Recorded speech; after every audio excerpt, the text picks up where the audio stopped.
অ' মা, ডাঙৰ বা আহিবলৈ মান্তি হ'ল। আপুনি মোক কওকচোন তেওঁ কি খাই ভাল পায় মই বনাওঁগৈ। একো বেলেগ বনাব নালাগে, আমি সদায় যি খাওঁ তাকে বনোৱাগৈ যোৱা। অঁ ঠিক আছে, হ'ব দিয়ক।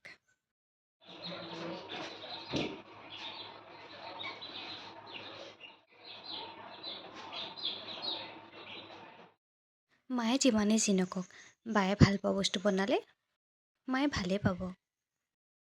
অঁ, মানুহজনক পনীৰকে আনিবলৈ ফোন এটা কৰি লওঁগৈ। এই বোৱাৰীজনী কি বা কৰি আছে, অহাই নাই দেখোন। কি হ'ল মা? ইফালে আহা।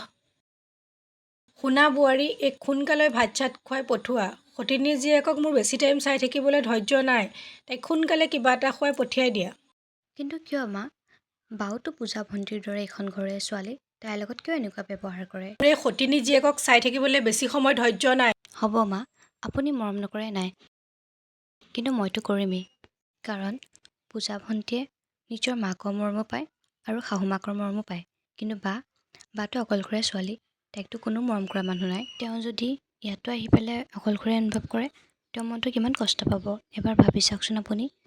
সেইকাৰণে বায়ে মাকৰ মৰম নাপালেও আজিৰ পৰা এইখন ঘৰত বাক মৰম কৰা বৌ এজনী আছে বুলি চবেই জানি লওক।